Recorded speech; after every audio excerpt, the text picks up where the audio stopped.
Right breaking తనని MLC Alapati Rajendra Prasad kidnap చేశారని సంచలన ఆరోపణలు చేశారు Vijayawada Satavahana college principal Srinivas. Phone లాక్కున్నారని, చంపేస్తామని బెదిరించారని చెప్తూ ఉన్నారు.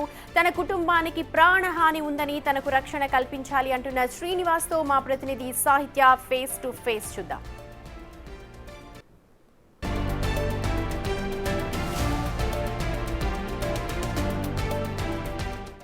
Satavahana college principal Vankayalapati Srinivas kidnap అయితే కలకలం రేపిందని చెప్పొచ్చు. అయితే ఇప్పుడు ఆ కిడ్నాప్ బారి నుంచి కూడా నిన్న రాత్రి 3 గంటల సమయంలో అయితే కనుక వాళ్ళు విడిచిపెట్టిన పరిస్థితి అయితే ఉంది. ఆ చెర నుంచి కూడా వంకాయలపాటి శ్రీనివాస్ ఇప్పుడు బయటకు వచ్చారు. ప్రస్తుతం మనతో బిగ్ టీవీతో ఎక్స్క్లూజివ్గా ఆయన మాట్లాడడానికి అయితే ఉన్నారు. సరే, ఏంటి కిడ్నాప్ అంటే? నిజంగా అంటే అంతమందిలో కూడా పగలు పూటనే మిమ్మల్ని థియేటర్స్ మాల్ దగ్గర నుంచి వాహనం ఎక్కించుకొని మరీ తీసుకెళ్లారు. ఎక్కడికి తీసుకెళ్లారు, ఏంటి, ఎవరు కిడ్నాప్ చేశారు, మీ ఆరోపణలు ఏంటి? మీరు ఆల్రెడీ కంప్లైంట్ కూడా చేసిన పరిస్థితి ఉంది. ఇప్పుడు నిన్న మన ప్రజెంట్ ఎమ్మెల్సీ ఆలపాటి రాజేంద్ర ప్రసాద్ గారు ఈ ల్యాండ్ మన కాలేజీ ల్యాండ్ డిస్ప్యూట్లో ఫోన్ చేసి రమ్మన్నారు. నేను వేరే పని మీద ఉంది సార్, వస్తానంటే ఆయన పిఏ రాజేష్ని, శ్రీధర్ అనే వ్యక్తిని మా ఇంటికి పంపించారు 5:30 ఆ టైంకి. పంపించిన తర్వాత ఆయన వాళ్ళు సుమారుగా గంటన్నర అక్కడ వెయిట్ చేశారు నా కోసం. నేను రాలా, వాళ్ళు వెళ్ళిపోయారు, ఉండి అక్కడి నుంచి కారులో వెళ్ళిపోయిన తర్వాత నేను కాసేపటికి వచ్చి ఈ మాల్ దగ్గరికి పని ఉందన్నట్టు వస్తే నా వెనకాల ఎవరు ఫాలో అప్ అయ్యారు. ఆ ఎవరు ఫాలో అప్ అయ్యారో తెలియదు. సడన్గా నేను బండి పార్క్ చేసి నేను తిరిగేసరికి వాళ్ళ పిఏ 4-5 మనుషులు ఉన్నారు. సార్ రమ్మంటున్నారు, రండి అన్నారు. నేను రానన్నా. ఎందుకు రావాలన్నా? రమ్మంటున్నారు, మీరు రావాల్సిందే అని చెప్పేసి బలవంతంగా కారు తీసుకొని నన్ను మధ్యలో కూర్చోబెట్టేసి కార్లో ఎక్కిచ్చేసుకుని గుంటూరు తీసుకెళ్ళిపోయారు. గుంటూరు మన ఆలపాటి రాజేంద్ర ప్రసాద్ ఓల్డ్ హౌస్ ఉంది, ఆ ఓల్డ్ హౌస్లో తీసుకెళ్ళి పైన కూర్చోబెట్టారు. నన్ను కూర్చోబెట్టిన తర్వాత ఈ లోపు మధ్యలో నా ఫోన్స్ తీసేసుకున్నారు. 2 ఫోన్స్ ఉన్నాయి, 2 తీసేసుకున్న తర్వాత ఆయన అప్పుడు ఏం చేశారంటే 10 నిమిషాలు పావుగంటగా ఆయన వచ్చి కూర్చొని ఇది రేపు సుప్రీంకోర్టులో లిస్టింగ్లో ఉంది, ఫాదర్తో సంతకం పెట్టించాలి, నువ్వు పెట్టించన్నారు. ఎంత డిస్ప్యూట్ నడుస్తుంది కదా సార్, ఇవన్నీ దాంతో చాలా డిస్కషన్స్ జరిగాయి. మాకు ఆయనకి బెదిరించారు, చేస్తానన్నారు. సరే, ఇక అంటే ఏమని బెదిరించారు మిమ్మల్ని? ఇప్పుడు నేను చేయగలిగిందంటే ఇక్కడ నుంచి నేను 2 నిమిషాలు నేనేం చేయలేను అనుకుంటున్నావా, నాది గవర్నమెంట్, నేను ఇప్పుడు పార్టీ ఇది, నేను 2 నిమిషాలు పడుతుంది ఇక్కడ నేను చేస్తే ఎవడొస్తాడు నీ వెనకాల, ఎవరు ఏం చేయగలుగుతారు అన్నారు. ఆ సిచ్యువేషన్లో అంతమందిలో నేను చేయగలిగింది ఏం చేయమంటారు, మీరు ఏం చేయమంటారు సార్ అన్నారు. నాకు మెయిల్ పెట్టమన్నారు, 2 లైన్స్ చెప్పారు. సుప్రీంకోర్టు జడ్జి లాయర్కి పెట్టమన్నారు, పెట్టేశాం. నా మెయిల్ నుంచే మా ఫాదర్ పేరుతో పెట్టమన్నారు, పెట్టేశాం, రాసాం, అయిపోయిన తర్వాత ఈలోపు ఇదంతా జరిగేలోపు మా అబ్బాయి సీసీ ఫుటేజ్ చేసుకుని వీళ్ళు అక్కడికి వెళ్ళారు, పోలీస్ స్టేషన్కి వెళ్ళి ఈలోపు మీడియాను పోలీస్ యాక్ట్ అయిపోయాను. పోలీస్ యాక్ట్ అయ్యేసరికి ఆయన నేను 3 రోజుల దాకా ఇక్కడి నుంచి నువ్వు కదిలేదు లేదు, ఇక్కడే ఉండాలన్నారు. అదేంటి సార్, నేను ఇంటికి వెళ్తాను, దీనివల్ల ఇదేంటంటే నేను చెప్పింది నువ్వు వినాల్సిందే, నువ్వు చెప్పింది నేను విన్నాను అన్న తర్వాత అప్పుడు ఈలోపు ఆ డీసీపీ గారు కంటిన్యూషన్ కాల్స్ చేస్తూనే ఉన్నారు. నాకు ఫోన్స్ వాళ్ళ దగ్గర ఉన్నాయి.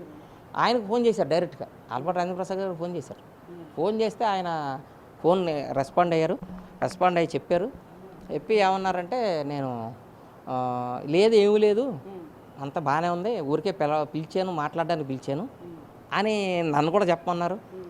నేను కూడా వాళ్ళ ఎదురుగుండా మనం ఏం చెప్తే చెప్పాల్సిందే కదా. లేదండి మేడం, అంత బాగానే ఉంది, నేను సార్తో మాట్లాడడానికి వచ్చానని చెప్పాను. అయినా వాళ్ళు కంటిన్యూషన్ చేస్తూనే ఉన్నారు. ఇక తప్పనిసరి పరిస్థితే ఇదంతా ఇష్యూ రప్చర్ అయిపోతుందని అప్పుడు వాళ్ళ డ్రైవర్ని వాళ్ళని ఇచ్చి ఒక కారు ఇచ్చి నన్ను విజయవాడ డ్రాప్ చేశారు. రాజేష్, శ్రీకాంత్ మీకు కాల్ చేసి ఒక పర్టికులర్ ప్లేస్కి రమ్మన్నప్పుడు మీకు ఏమైనా అనుమానం వచ్చిందా, ఇలా కిడ్నాప్ చేయబోతారేమో, నన్ను ఎక్కడికైనా తీసుకెళ్తారేమో? నాకు ఆలపాటి రాజేంద్ర ప్రసాద్ గారు ఫోన్ చేసినప్పుడు డౌట్ వచ్చింది. అందుకే మాట్లాడారు ఆయన. మామూలుగా నువ్వు రా, ఒకసారి నీతో మాట్లాడాలన్నారు.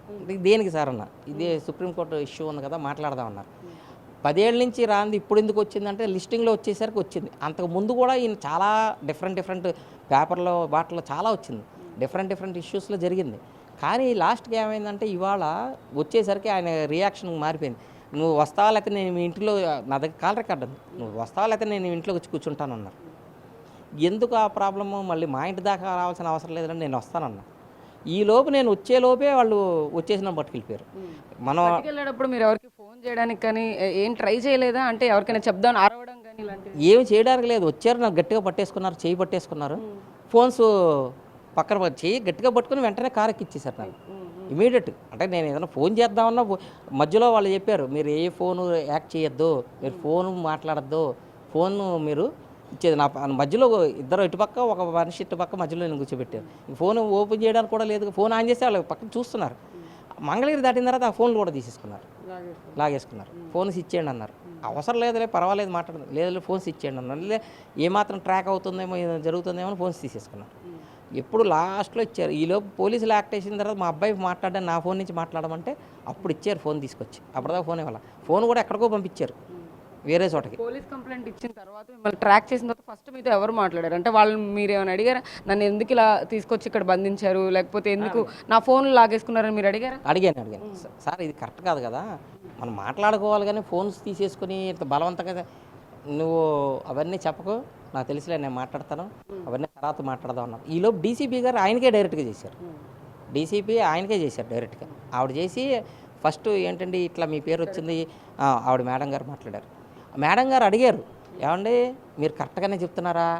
ఆ సిచ్యువేషన్లో లేదు మేడం, తీసుకొచ్చారు నేను చెప్పలేను కదా. అదే మేడం వచ్చి నేను సార్తో మాట్లాడడానికి వచ్చాను. ఆవిడ కంటిన్యూషన్ కాల్ చేస్తూనే ఉన్నారు. ఆవిడ కంటిన్యూషన్ కాల్ చేయడం వల్లే ఆటోమేటిక్గా ఈయన స్లో అయిపోయారు. ఇష్యూ స్లో అయిపోయిన తర్వాత అప్పుడు ఇంకా నన్ను స్లో చేసి ఇక ఆలోచన చేసి ఏం చేయాలో వాళ్ళు ఆలోచించుకుని లాస్ట్కి నన్ను కారిచి పంపించేశారు. అయితే ఒకటి ఇవాళైనా రేపైనా ఏం ఇచ్చి పంపించారా రాత్రి? వాళ్ళ కార్లో సుమారుగా 12:30. ఏమైనా పెట్టారు తినడానికి కానీ, లేకపోతే అక్కడ ఏమైనా 2 సార్లు టీ ఇచ్చారు అంతే, ఇంకేం చేయలేదు. టీ ఇచ్చారు, తీసుకెళ్ళారు. వాళ్ళ కారులోనే వాళ్ళ డ్రైవర్ని ఇచ్చి పంపించారు. ముందు ఆయనే వస్తానన్నాడు, వచ్చి నేనే దింపుతానన్నాడు. మళ్ళీ తర్వాత లేదులే అని చెప్పి ఆయన కార్లో ఇచ్చి పంపించారు. సత్యనారాయణపురం పోలీస్ స్టేషన్లో మీరు ఆల్రెడీ కంప్లైంట్ ఇచ్చున్నారు. రాజేష్ కానీ వీళ్ళిద్దరు రెక్కి నిర్వహించారు, ఇలా మీ మీద ప్రాణహాని ఉంది అని చెప్పేసి. వాళ్ళు ఏమైనా రెస్పాండ్ అయ్యారా? అంటే మీరు వెళ్ళేవారు? లేదు, నేను అక్కడ ఉండగానే మా అబ్బాయి ఫోన్ నుంచి సిఏ గారు మాట్లాడారు. సత్యనారాయణపురం సిఏ గారు మాట్లాడారు. చాలాసేపు ఆయన కొన్ని క్వశ్చన్స్ అడిగారు. అక్కడే ఉండగానే ఈయన ఎవరు మాట్లాడినా ఫోన్ స్పీకర్ ఆన్ చేసి మాట్లాడమన్నాడు. అక్కడే ఉన్నాం కాబట్టి ఏం మాట్లాడినా స్పీకర్ ఆన్ చేసి మాట్లాడిచ్చారు. నేను ఆయనకు ఉన్నటువంటి సిచ్యువేషన్ అంటే ఏంటి డిస్ప్యూట్ ఏంటంటే ఆ 71 నుంచి ఉన్న డిస్ప్యూట్ చెప్పుకొచ్చా. ఏంటిది డిస్ప్యూట్ ఏంటి, ఏదన్నా ఎవరికైనా కావాల్సింది అంటే ఈ ల్యాండ్ మీద ప్రేమతోనే అందరూ వచ్చారు. అందరూ గొడవపడేది ఇప్పుడు ప్రజెంట్ ఏంటంటే ఈ ల్యాండ్ మీద ఇష్యూ.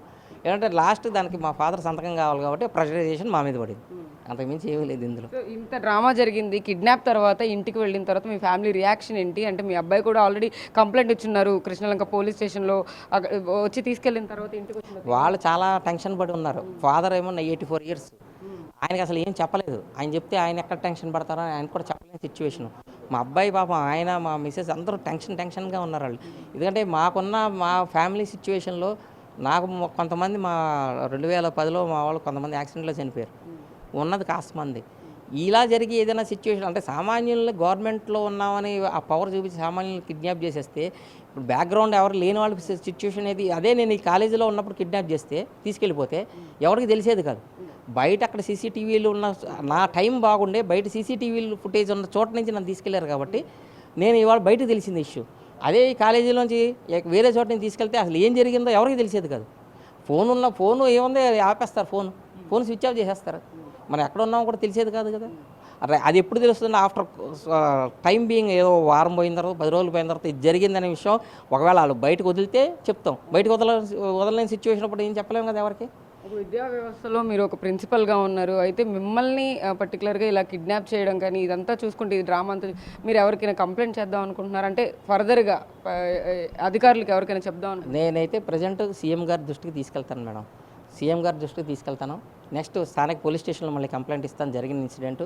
సిపి గారిని కలుస్తాను. ఇక ఎవరైతే కలవాలో వాళ్ళని మినిస్టర్ గారు ఎవరైనా సరే అపాయింట్మెంట్ ఇస్తే ట్రై చేసి వాళ్ళని కలిసి జరిగిన ఇన్సిడెంట్ వాళ్ళకి ఎక్స్ప్లెయిన్ చేస్తాను. ఇక వాళ్ళు ఏమి యాక్షన్ తీసుకుంటారో, వాళ్ళు ఎలా రియాక్ట్ అవుతారో వేసి చూడాలి. ఎందుకంటే వాళ్ళకి నేను సిపి గారికి డీజీపీ గారికి మెయిల్ పెట్టేస్తాను ఇవాళ. పెట్టేసి ఇంక వాళ్ళు ఏమేమి రియాక్ట్ చేస్తారు కంప్లైంట్స్ కాపీ అంటే వాళ్ళని డీజీ గారు కానీ వాళ్ళని కలవడాలంటే మనకి అపాయింట్మెంట్ అంత ఈజీగా దొరకదు.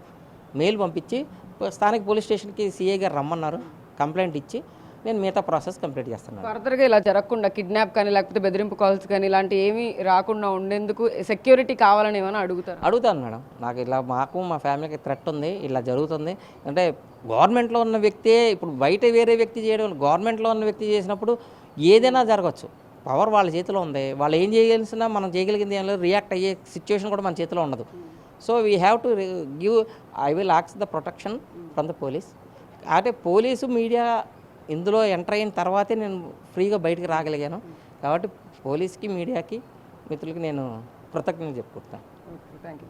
సో అది పరిస్థితి. మొత్తం మీద వంకాయలపాటి శ్రీనివాస్ రియాక్షన్ అయితే మనం చూస్తున్నాం కదా. ఆయన ఖచ్చితంగా చెర నుంచి బయటపడిన తర్వాత ఇటు ముఖ్యమంత్రికి కానీ అధికారులకు కానీ ఖచ్చితంగా దీని గురించి చెప్పిన తర్వాత నాకు సెక్యూరిటీ కూడా భద్రతని ఏర్పాటు చేయమని చెప్పి కూడా ఆయన రిక్వెస్ట్ చేసి ఒక మెయిల్ కూడా పెట్టుకుంటానని కూడా చెప్తున్నారు. అధికారంలో ఉన్న వ్యక్తే ఇలా చేయడం కరెక్ట్ కాదు అని చెప్పేసి కూడా ఆయన వాపుతున్న పరిస్థితి కనపడతా ఉంది. వీడియో జర్నలిస్ట్ సురేష్ సాహిత్య